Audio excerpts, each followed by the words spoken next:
It's 1692, a year that will be etched in history for its darkness and fear. Picture a small village in Massachusetts. This is Salem, a community bound by faith and tradition. It's a place of deep faith, but also a place of hardship. The people are Puritans, living simple, devout lives. They believe in hard work and a strict interpretation of the Bible. Life is difficult, filled with toil and prayer. The threat of attacks from Native Americans is real. The winters are harsh, blanketing the village in snow and ice. People live in fear of the unknown. The dense forests around them are filled with shadows and secrets. Then, the trouble begins. A group of young girls start acting strangely. They have fits. They scream and convulse, their bodies writhing in pain. They say they see strange things. People are scared. Whispers of witchcraft spread like wildfire. They can't explain what's happening. Is it witchcraft? Is it the devil's work? The questions haunt them. The villagers look for answers. They gather in their homes, reading the Bible, seeking guidance. They turn to the Bible, hoping to find solace and explanations in its pages. They turn to their fears, letting suspicion and paranoia take root in their hearts. They need someone to blame. Accusations fly, and the village is torn apart by mistrust. The darkness has come to Salem, a darkness that will leave a lasting mark on history. The Puritans of Salem lived in a world of strict religious beliefs. Their lives were governed by a rigid moral code, and they sought to live in a way that was pleasing to God. Every action, every thought, was measured against the teachings of the Bible. They believed that their community was a New Jerusalem, a city on a hill that must remain pure and untainted by sin. Good and evil were ever-present forces in their lives.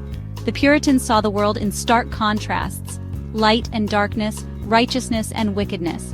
They believed that they were constantly under spiritual attack and that the devil was always lurking, waiting to lead them astray. They believed that Satan, the devil, was real. He was not just a symbol of evil, but a tangible presence that could influence their lives. The devil was thought to be actively working to undermine their faith and corrupt their souls. They believed he could corrupt people, turn them into witches. Witches were seen as his servants, individuals who had made a pact with the devil in exchange for supernatural powers. These powers were used to harm others and to spread fear and chaos within the community. These witches, they believed, threatened their way of life. Superstition was common. The Puritans were deeply suspicious of anything that deviated from their strict norms. They believed that the devil could manifest in various forms and that his influence could be seen in unusual events or behaviors.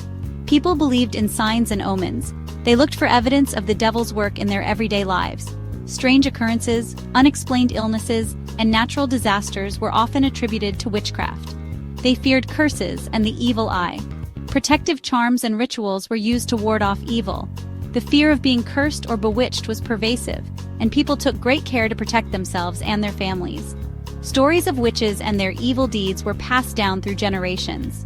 These tales served as warnings and reinforced the belief in the constant threat of witchcraft. Children grew up hearing these stories, which shaped their understanding of the world and their place in it. This fear created a climate of suspicion. Neighbors distrusted each other. The close-knit community became a breeding ground for paranoia, where any unusual behavior could be seen as evidence of witchcraft. Anyone seen as different or acting strangely could become a target. Those who did not conform to the community's expectations were often accused of being in league with the devil. This led to a culture of fear and repression.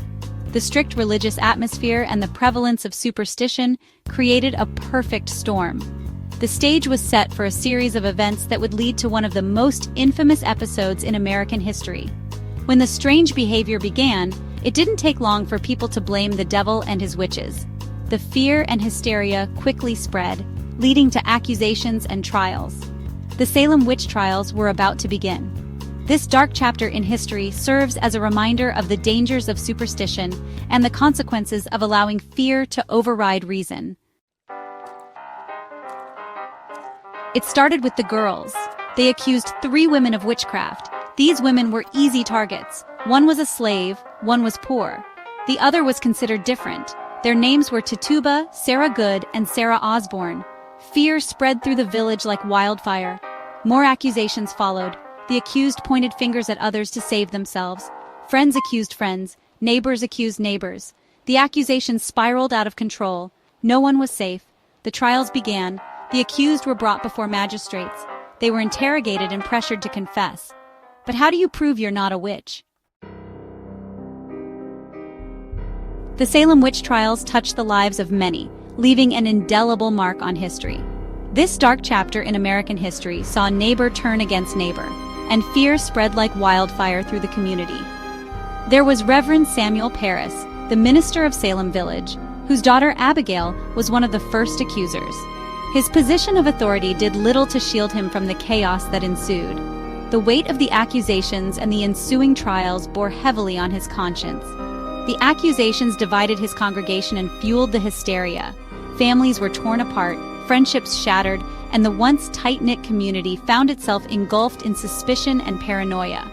Then there was Sarah Good, one of the first women accused. A woman of low social standing, she was an easy target for the accusers.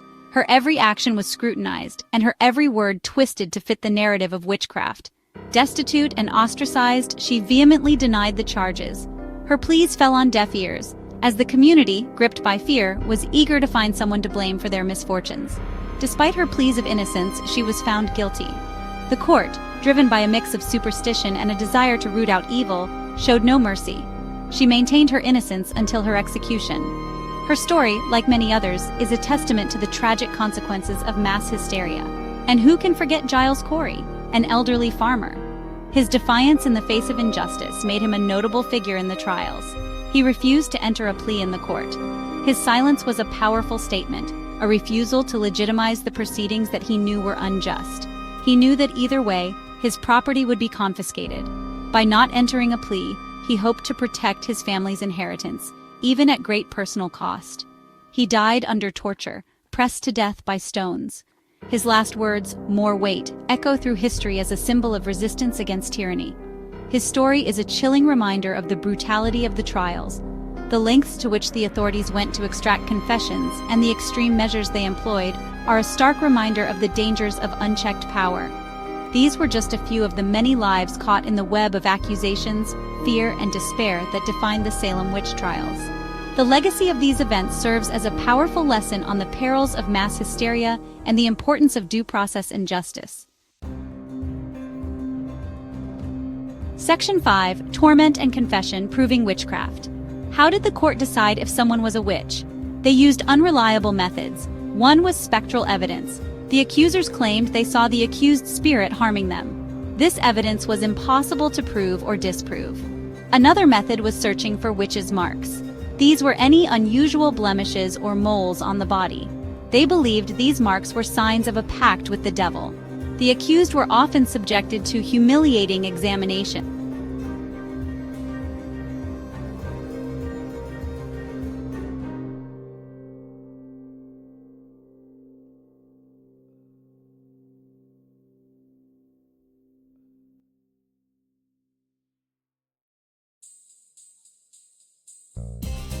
Section 6. Justice or Cruelty. The Witchcraft Trials and Executions. The trials were swift. The punishments were harsh. If found guilty, the accused faced imprisonment, exile, or even death. 20 people were executed for witchcraft in Salem. They were hanged on a hill overlooking the town. Giles Corey, who refused to plead, was pressed to death under heavy stones. The executions were a public spectacle, a gruesome reminder of the consequences of witchcraft accusations. The trials and executions left an indelible mark on Salem. They revealed the dark side of human nature, the power of fear and suspicion to corrupt even the most devout. Section 7. Regret and Reparations. The Aftermath of Hysteria. As quickly as it began, the hysteria subsided. Doubts crept in. People began to question the validity of the accusations and the court's methods. The trials were finally halted. Those who had been imprisoned were released. But the damage was done. In the years that followed, there was a sense of collective regret. The colony acknowledged the injustice of the trials. They offered apologies and financial compensation to the accused and their families. But the scars of that dark chapter in American history remained. The Salem Witch Trials served as a cautionary tale, a reminder of the dangers of mass hysteria, unfounded accusations, and the abuse of power. Section 8. Echoes of Salem witch hunts throughout history. The Salem witch trials were not an isolated event. Throughout history, there have been numerous instances of witch hunts and persecutions. From the European witch craze of the early modern period to the McCarthyist purges of the 20th century, accusations of witchcraft and sorcery have been used to target the marginalized, silence dissent, and consolidate power. These events, though separated by time and geography, share striking similarities with the events in Salem. They highlight how fear, suspicion, and social anxieties can be manipulated to create a climate of fear and persecution. The lessons of Salem serve as a stark reminder of the importance of critical thinking, due process, and the protection of individual rights. Section 9. Salem's Enduring Legacy: Lessons in Fear and Justice. The Salem Witch Trials continue to fascinate and horrify us centuries later. Why? Perhaps it is because the events in Salem exposed the fragility of justice and the dark potential that lies within us all. The trials remind us that fear and ignorance can be powerful weapons, capable of turning neighbor against neighbor. They caution us to question authority, challenge injustice, and protect the vulnerable.